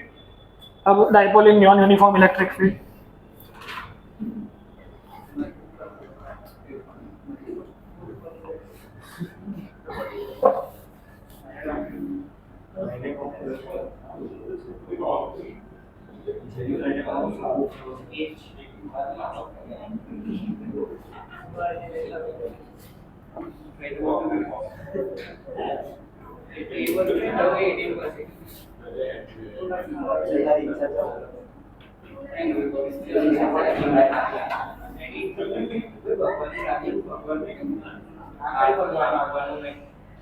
चलो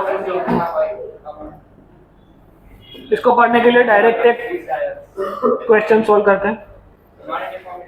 non uniform electric field, dipole को नॉन यूनिफॉर्म इलेक्ट्रिक फील्ड में रखेंगे तो क्या होगा?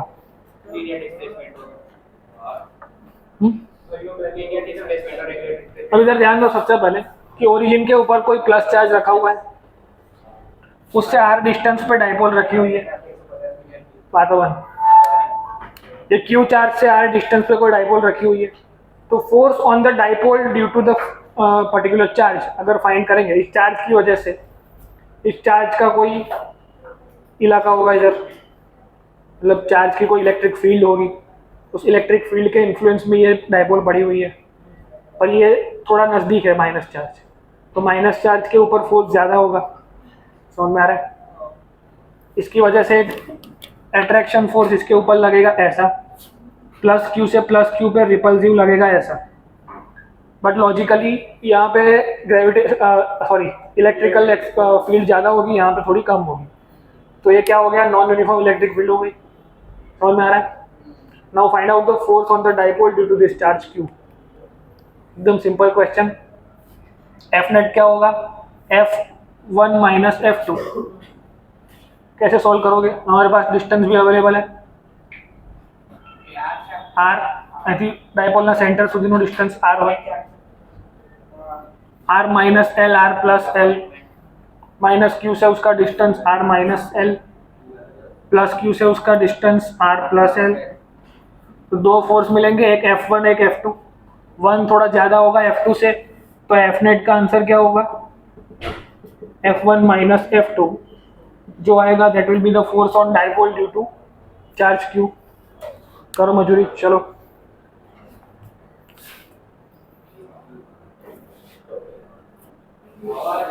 चलो कोई पाए कसूर छे नहीं ने સર ફાઇનલી ફાઇન શું કરો તે બોલો એટલે ફોર્સ ફાઇન્ડ કરવાનો હતો શું હાલ a cube cube and bracket at 2r square plus 2d square l square नीचे r square minus s square whole square અરે કઈ બધા મજૂરી કરી લીધી, કઈ આન્સર આવે શું આવે? એવું બધું નહીં આવે, બહુ જ નાનો આન્સર આવે, સરસ આન્સર, મસ્ત આન્સર, ગમે એવો આન્સર આવે. ગમે આવા તો કેવો હોય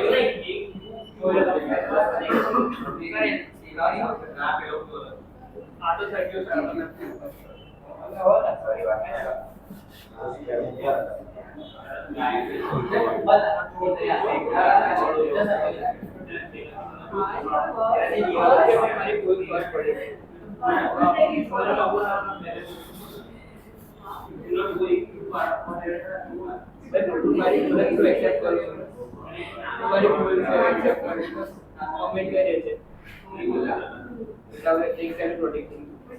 चलो सबको समझ में आ गया क्या किया?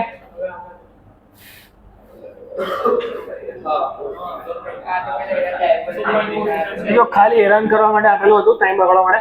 હવે ધ્યાન આપો, એકદમ ઈઝી વસ્તુ હતી. इतना ध्यान दो, डायपोल की वजह से एक्सिस पे इलेक्ट्रिक फील्ड कितनी होती है?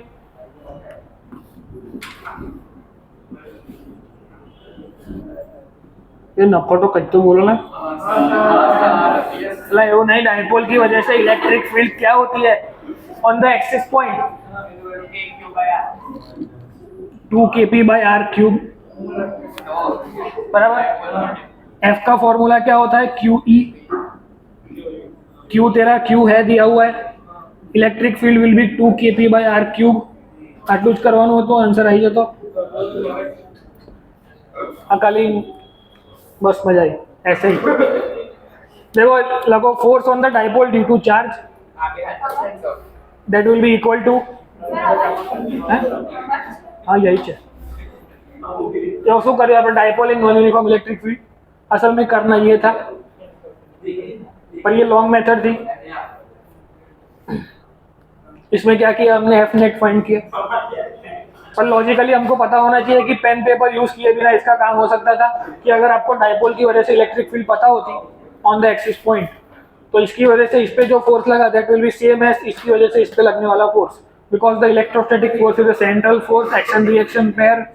तो ऐसे डाइपोल की वजह से प्लस क्यू पे जो फोर्स लगा that will be equal two plus Q की वजह से डाइपोल पे फोर्स. तो सेकंड मेथड में सेंटेंस लखी लो एक कि force on the dipole due to charge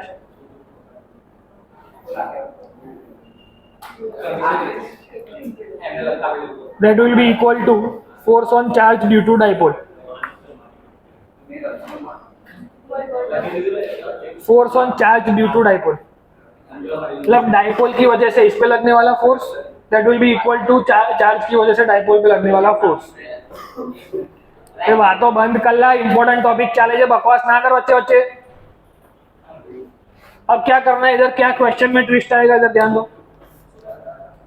अब क्या कर सकते हैं, डाइपोल की जगह यहाँ पे अगर मैं एक इनफाइनाइटली लॉन्ग वायर पूछ लूँ तो आपको F इक्वल टू क्यू ही करना आता है. इनफाइनाइटली लॉन्ग वायर की जगह मैं रिंग पूछ लूँ तो भी आप फोर्स फाइंड कर सकते हो. रिंग की जगह डिस्क आ जाए तो भी आप फोर्स फाइंड कर सकते हो. सेमी इनफाइनाइट वायर आ जाए तो भी आप डिस्क फाइंड कर सकते हो. समझ में आ रहा है? बिकॉज सबकी इलेक्ट्रिक फील्ड हमको पता है. इसकी क्या होती है इलेक्ट्रिक फील्ड? 2k λ/d.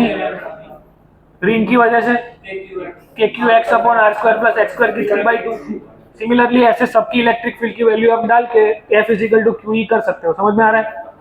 तो ऐसे बहुत सारे अलग अलग सिस्टम्स पॉसिबल हैं, तो उसको जनरलाइज कर देते हैं, एक जनरलाइज फॉर्मूला डिराइव कर देते हैं, उससे सारे आंसर आ जाएंगे. पहले इसको नोट कर लो और नीचे सेकंड मेथड के नीचे लिख लो कि for any such case we have to just find electric field और उसको Q से मल्टीप्लाई कर देना है.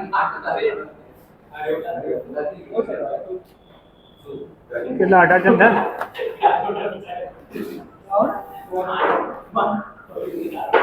बस चलो. Now generalizing for every case.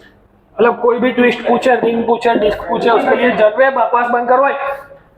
एक के नहीं भी तो बदनाम दिया बहुत है तुम्हारे लोगों ने।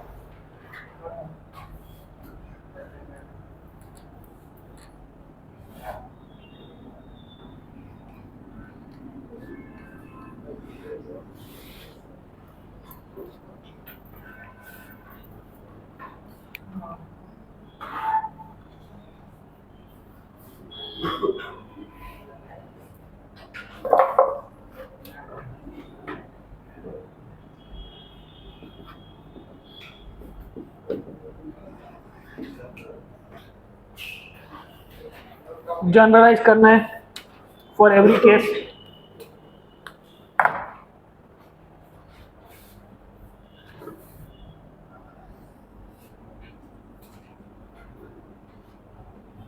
अब इधर ध्यान दो, ओरिजिन के ऊपर कोई भी सिस्टम हो सकती है, रिंग, डिस्क, कुछ भी। मतलब ओरिजिन मतलब किसी भी सर्टेन अमाउंट ऑफ डिस्टेंस पे कोई भी सिस्टम हो सकता है। कोई भी इलेक्ट्रिक फील्ड का सिस्टम जो हमने अभी तक किया हुआ है सॉल्व, वो सारे सिस्टम यहाँ पे हो सकता है।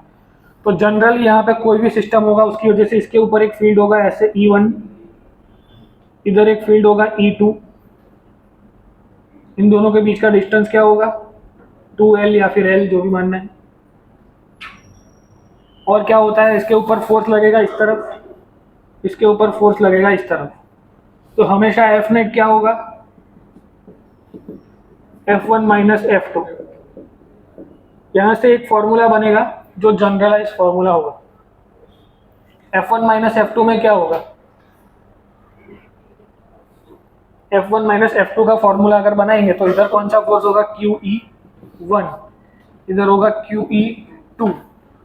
तो इधर Q कॉमन निकल जाएगा, अंदर बचेगा E1 माइनस E2। आउट तो सर बराबर। वेक्टर के साथ कर रहे हैं तो माइनस आएगा बाहर, अगर E2 माइनस E1 करूंगा तो। अब ये E2 माइनस E1 है, उसका डिफरेंस ऐसा लिख सकते हैं, delta E equal to E2 minus E1। पर ये बहुत छोटी इलेक्ट्रिक फील्ड है सपोज, तो इसको DE मान सकता हूँ, एक छोटा सा डिस्टेंस DR के लिए, इसको DR मान लेते हैं, 12 नहीं मानते। तो इसकी जगह क्या लिख सकते हैं, DE लिख सकते हैं। भूल से उड़ा दो।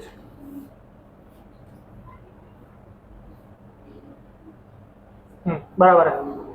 अब क्या करेंगे, दोनों को DR से मल्टीप्लाई एंड डिवाइड कराओ, तो Q इंटू DR क्या बन जाएगा, डाइपोल मोमेंट बन जाएगी, one of the charges separated by some distance.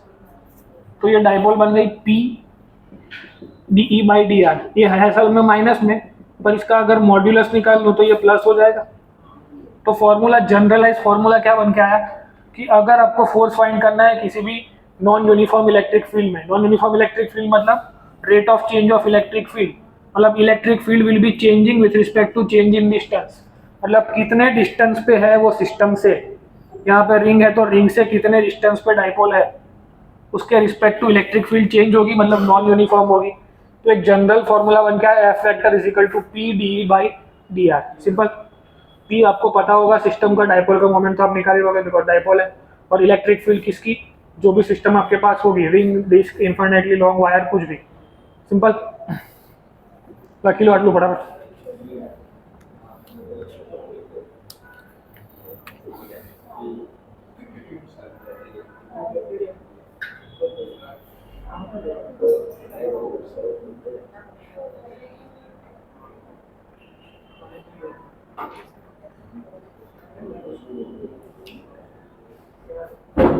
अब ये सेम क्वेश्चन ये थर्ड मेथड से सोल्व करो तो आंसर क्या आएगा, 2kpq अपॉन r क्यूब, जो अभी अभी हमने सोल्व किया उसको इस मेथड से सोल्व करो।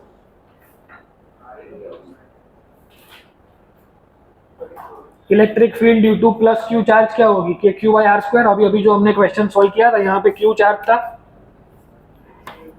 तो F वेक्टर का फॉर्मूला क्या होगा, P dot DE by DR, electric field due to this charge will be KQ by R square D by DR। KQ बाहर आ जाएगा, PKQ 1 अपॉन R स्क्वायर का डिफरेंशिएशन क्या होगा, -2 by R क्यूब। तो -2 kp³ by r³। इसमें minus आया, उसका मतलब क्या हुआ, कि resultant direction of force will be this. समझ में आ रहा है? तो ये जनरलाइज फॉर्मूला मिल गया जहां से हमको डायरेक्शन भी पता चलेगी फोर्स की। बाकी लॉजिकली हम बता ही सकते थे कि ये फोर्स ज़्यादा है, ये फोर्स कम है, तो डायरेक्शन इधर ही होने वाली। और क्वेश्चन नंबर, इसके बाद एक और क्वेश्चन करो कि हमारे पास एक रॉड है, इनफाइनाइटली लॉन्ग रॉड या वायर, उससे d डिस्टेंस पे एक डायपोल रखी हुई है।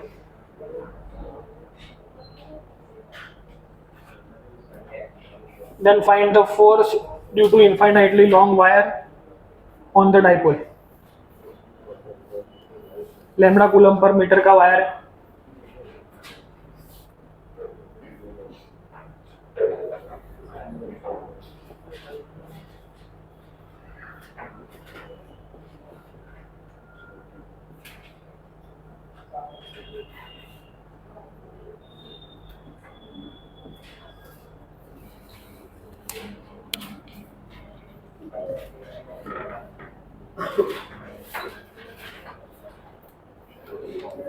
ऐसे क्वेश्चन बहुत रेयर केस में आएंगे, किसी बुक में भी नहीं मिलेंगे आपको। ये जो एमएससी की एंट्रेंस के जो क्वेश्चन थे वो हैं ये।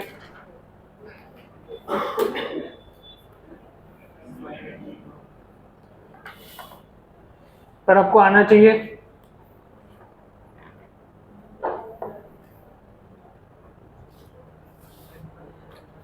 लेफ्ट राइट साइड वाला सब लिख लिया, डेरिवेशन पूरा लगा। तो जवाब वाला लख ली, दूसरा जवाब दो।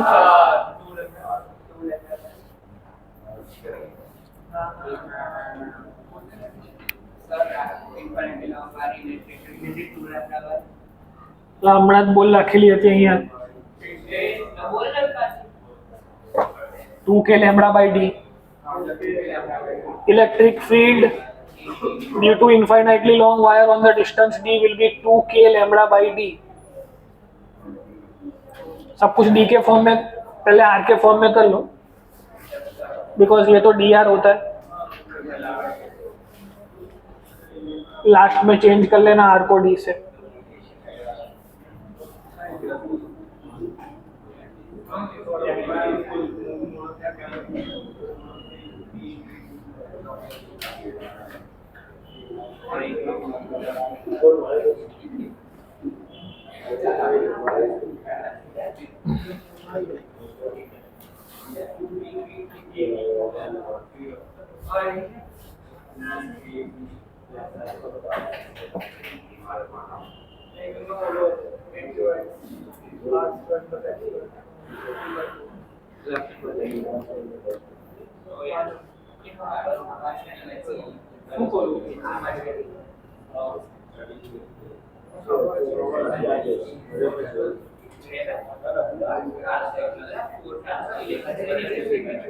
चलो फर्स्ट क्वेश्चन का आंसर क्या है?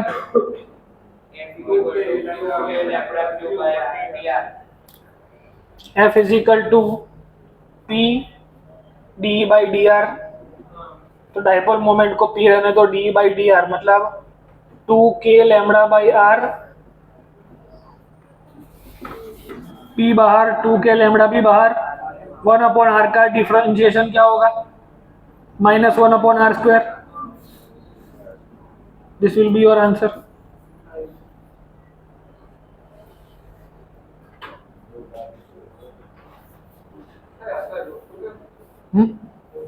आर नीचे गया, डी कर दो। रिंग है, रिंग से r/2 डिस्टेंस पे एक डाइपोल पड़ी हुई है। Then find the force on dipole due to ring. एकदम सिंपल, जोई ने जवाब कह दे तो आनो काम શું આવશે? તો બોલ, બહુ જ ઈઝી ક્વેશ્ચન છે।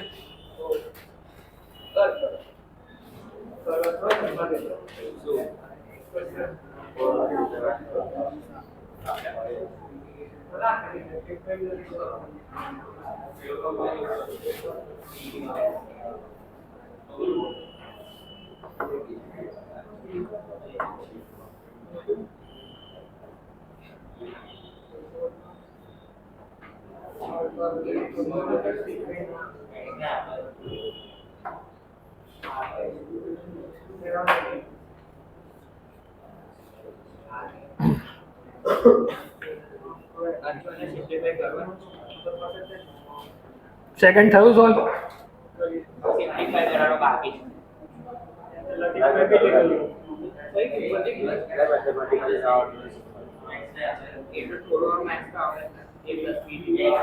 देखो इधर ध्यान दो,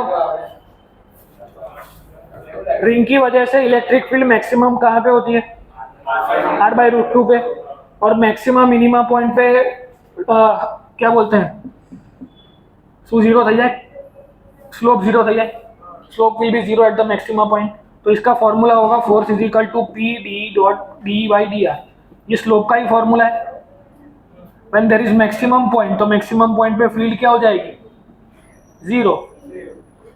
स्लोप जीरो हो जाएगा, तो दिस इज योर स्लोप. तो जीरो इंटू कुछ भी जीरो, तो फोर्स क्या हो जाएगा? समझ पड़ी सुधर?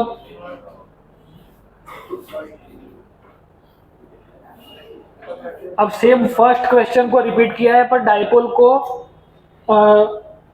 वर्टिकली स्टैंड कर दिया है हमने. Then what will be the force on dipole due to the charge Q?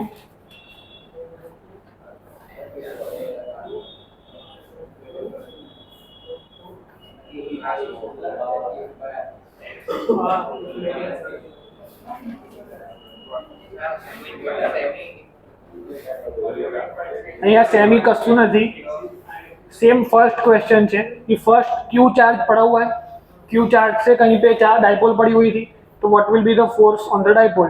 वो डाइपोल हमने ऐसी बनाई थी पहले एक्सिस पे, अभी ऐसी बना दी वर्टिकली. तो क्या होगा आंसर इसका?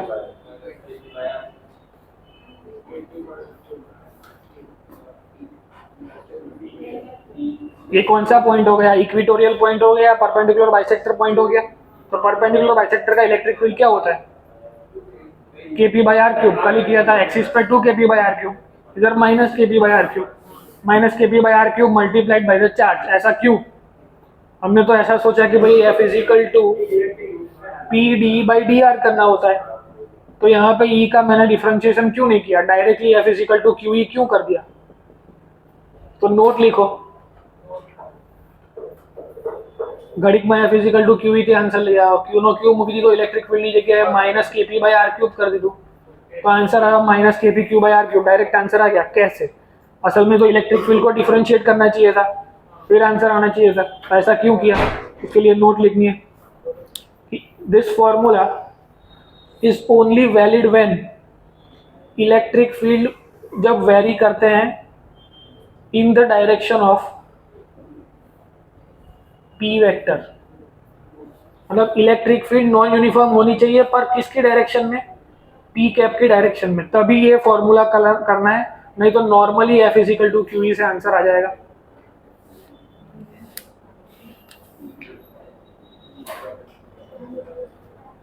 इसका आंसर kp/r³ कैसा है, सबको समझ में आया? F is equal to Q into E. E is the electric field of the dipole, because मैंने सेकेंड मेथड में आपको लिखाया था force due to dipole on the charge will be equal to force on charge due to dipole.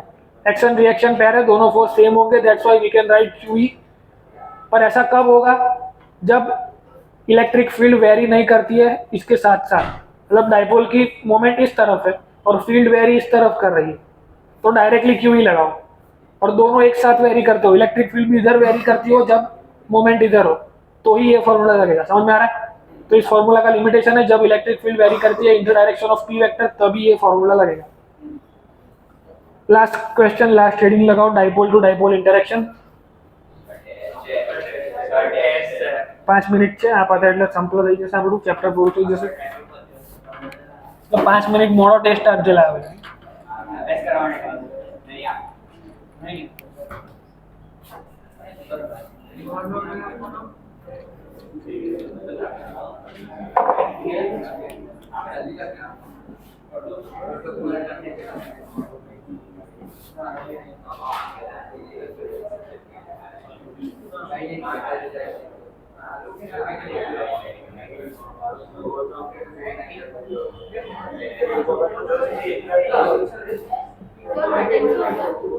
Dipole dipole interaction.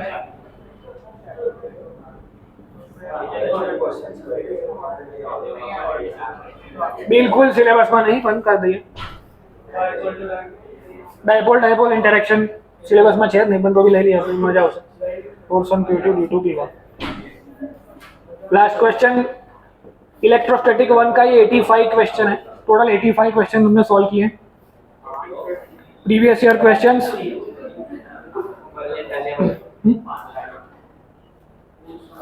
હવે તમે શું કરી શકશો એ બી કહી દો હજી।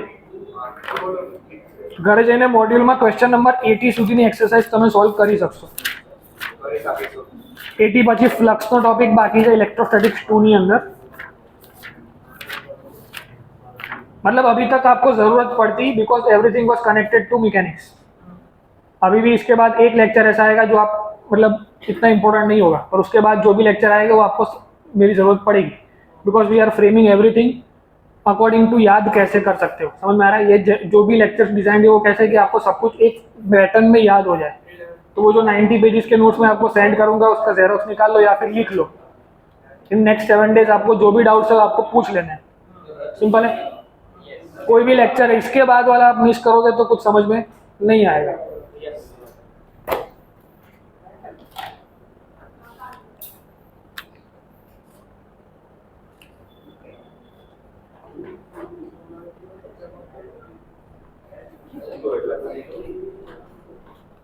क्या करोगे? फॉर्मूला लगाओ, आंसर लाओ।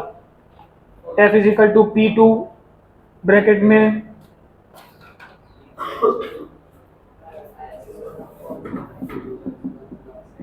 Moment into DE/dr। तो फील्ड ड्यू टू P1 क्या होगी? ये एक्सिस पॉइंट पे है तो DE क्या लिखोगे? 2 की P1/r³ /dr। P2 P1 के और 2 बाहर आ जाएंगे। 1/r³ को डिफरेंशिएट करना पड़ेगा dr के रिस्पेक्ट टू। तो क्या आंसर आएगा? -3 को दिन आगे आओ से तो -3 × 2 6 के P1 P2 -3 -1 -4 तो r⁴। 6 के P1 P2 upon r⁴ will be your force on dipole P2 due to P1। मतलब यही फोर्स अगर आपको पूछ ले P1 due to P1 तो क्या आंसर आएगा? 6 के P1 P2 upon r²। Minus चला जाएगा, डायरेक्शन विल बी डिफरेंट। तो इलेक्ट्रोस्टैटिक्स 1 अकॉर्डिंग टू अस मेरे हिसाब से चैप्टर खत्म हो गया। चैप्टर 2 में हमें फ्लक्स से शुरुआत करनी है। फ्लक्स इजी टॉपिक है, सबको आता ही होगा तो उसको जल्दी ले लेंगे। उसके बाद जो टॉपिक्स ऐसे मतलब ये पूरा जो 90 पेजेस है that is very very important for your class 11th revision. समझ में आ रहा है कि पूरा 11th के मेजरली सारे टॉपिक्स इसके साथ मैकेनिक्स के साथ कनेक्टेड थे। तो ये पूरा एक वीक का आपको टाइम मिलेगा, वो 90 पेजेस प्रॉपर्ली लिख के डेरिवेशन के साथ you have to submit it properly. ठीक है, बस चेक करें।